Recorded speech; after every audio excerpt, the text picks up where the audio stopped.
I waited years to say the truth, but when I finally did, she was already gone. The hardest words I ever spoke came one moment too late. I used to believe silence meant peace. That if there were no arguments, no shouting, no slammed doors, then everything must be fine. But I was wrong. Silence doesn't mean peace. Sometimes, it means something is slowly dying. Emma used to laugh a lot. That's the first thing I noticed when we met, not her beauty, not her voice, but her laughter. It was light, effortless, the kind that filled a room and made people feel like everything was going to be okay. And for a long time, she made me feel that way too. We weren't perfect. No couple is. But we were good.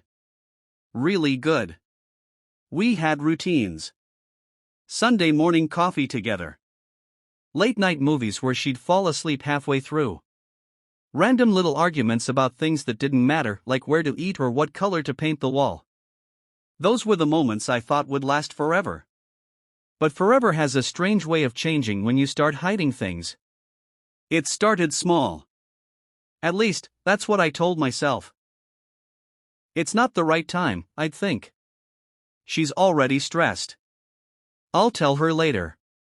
It's not that big of a deal. But the truth is, it was. And deep down, I knew it. The first time Emma asked me, I remember exactly where we were.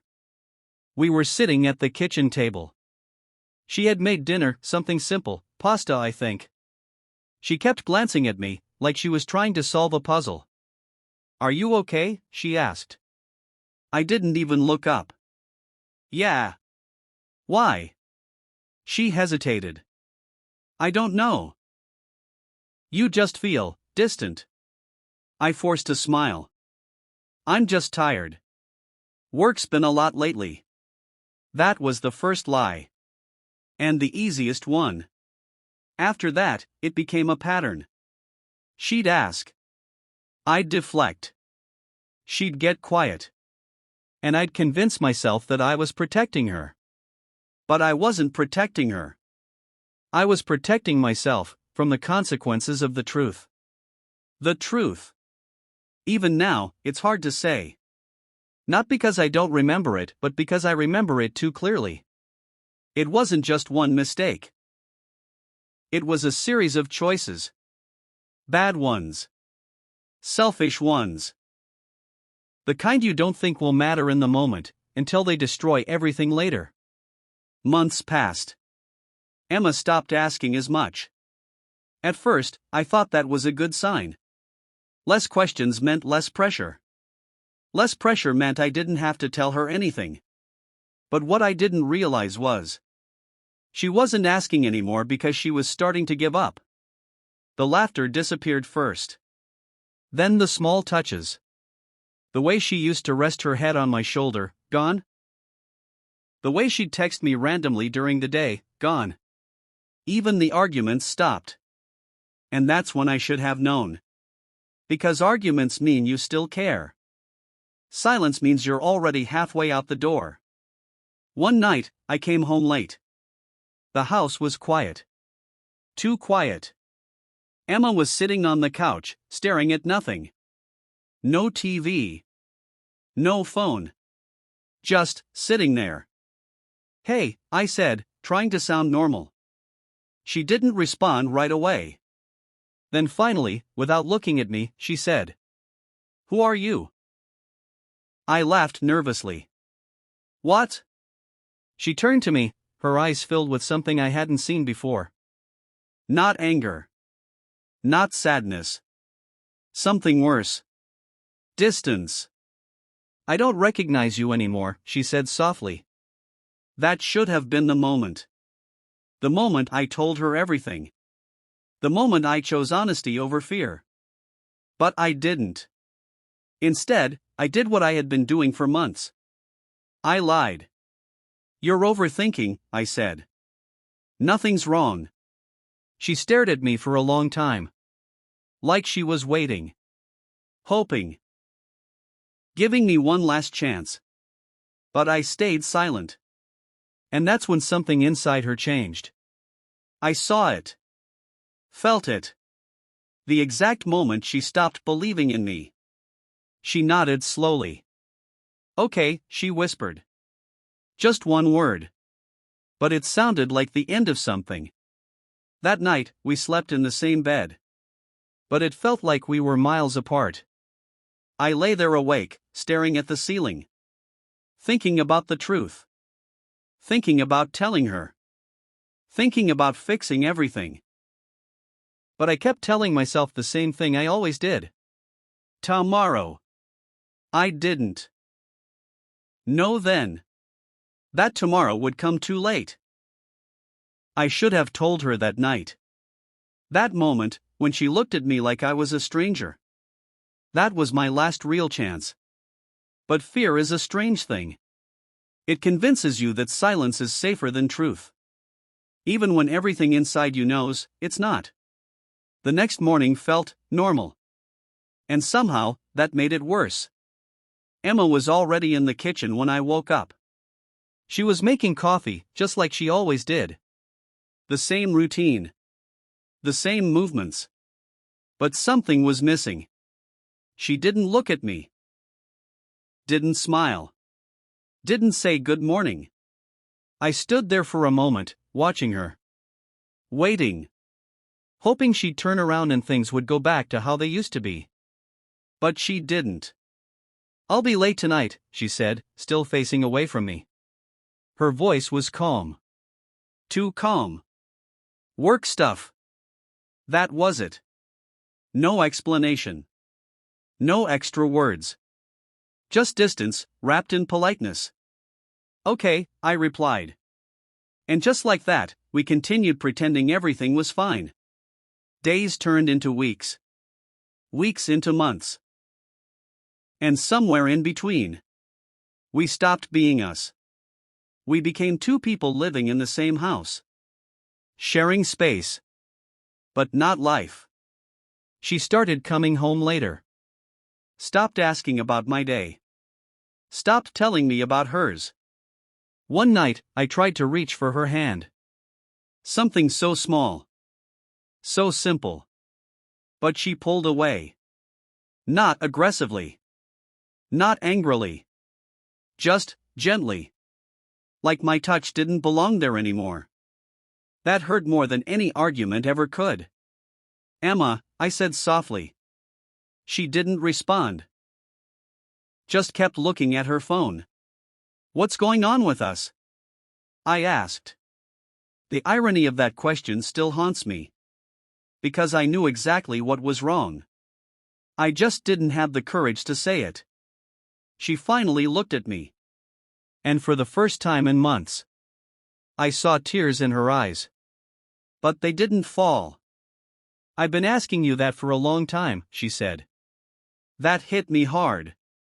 Because she was right. She had been asking. Begging, in her own quiet way. And I kept choosing silence. I'm here, I said quickly. I haven't gone anywhere. She shook her head. No, you left a long time ago. Silence filled the room again. Heavy. Unbearable. And then she said the words that changed everything. I don't trust you anymore. My chest tightened. What? Why would you say that? Even as I said it, I knew how ridiculous it sounded. She let out a small, broken laugh. Do you even hear yourself? I didn't answer. Because I couldn't. You look at me every day, she continued, her voice trembling now, and you lie. Maybe not with words, but with silence. And that's worse. I felt exposed. Like she could see everything I had been hiding. Just tell me the truth, she said. Her voice softened. Not angry anymore. Just tired. Whatever it is, just tell me. There it was. Again. Another chance. My heart was racing. My mind screaming. Say it. Just say it. But my mouth stayed closed. I can't, I whispered. And that was it. That was the exact moment everything broke. Emma nodded slowly. Like she expected that answer. Like she had already prepared herself for it. Okay, she said. That word again. The same one from before. But this time, it felt final. She stood up, walked past me, and went into the bedroom. I didn't follow her. I didn't stop her. I just stood there. Frozen. That night, she packed a bag. Not everything. Just enough. Emma, I finally said, my voice shaking. She didn't look at me. I need space, she said quietly. For how long? I asked. She paused. Then said something I'll never forget. I don't know, maybe until you decide to be honest with me. Or until I stop caring. And then she walked out. The door closed. And just like that, I was alone. Days passed. No calls. No messages. Nothing. The silence I once thought was safe was now unbearable. I tried to distract myself. Work. TV. Anything. But every corner of the house reminded me of her. Her laughter. Her voice. The way things used to be. And for the first time, I stopped running from the truth. Because there was no one left to lie to. The truth was ugly. Painful. Heavy. Months before all of this, I had made a mistake. A selfish, stupid mistake. It started as something small. Just conversations. Harmless, at least that's what I told myself. But it didn't stay harmless. It turned into something more. Something I should have stopped. But didn't. And even though it didn't last, even though I ended it, I never told Emma. I buried it, hoping it would disappear. But the truth doesn't disappear. It waits, grows, and eventually, it destroys everything. I picked up my phone, hands shaking, and called her. No answer. I tried again. And again. Finally, she picked up. Hello, her voice was distant. Emma. I need to tell you something. Silence. Then softly, she said. Now. That one word. Cut deeper than anything else. Please, I whispered. She sighed. Say it. And for the first time, I told her everything. Every mistake. Every lie. Every moment I chose silence over truth. When I finished, there was nothing left. Just silence.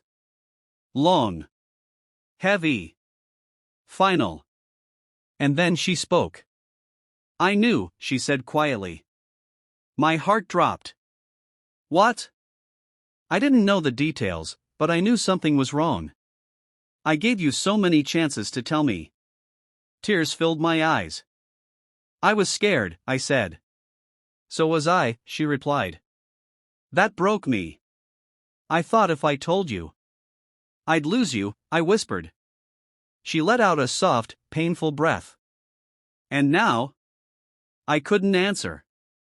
Because we both knew. I didn't leave because of what you did, she continued. I left because you didn't trust me enough to tell me the truth. Those words will stay with me forever. Emma, please, we can fix this, I said desperately. She was quiet for a long time. And then she said the words I feared the most. I don't think we can. It felt like the world stopped. The truth didn't break us, she said softly. The delay did. Tears rolled down my face. I wish you had told me sooner, she added. Me too, I whispered. And just like that, it was over. The call ended. And I was left with nothing except the truth. Too late. Broken heart final message, powerful lesson. Sometimes, it's not the mistake that destroys a relationship. It's the silence that follows it. You think you're protecting someone by hiding the truth. But all you're really doing is giving that truth more power to hurt them later. Because love doesn't need perfection. It needs honesty. And if you wait too long to be honest, you might lose the person you were trying to protect in the first place. I was afraid the truth would break us, but in the end, it was my silence that did.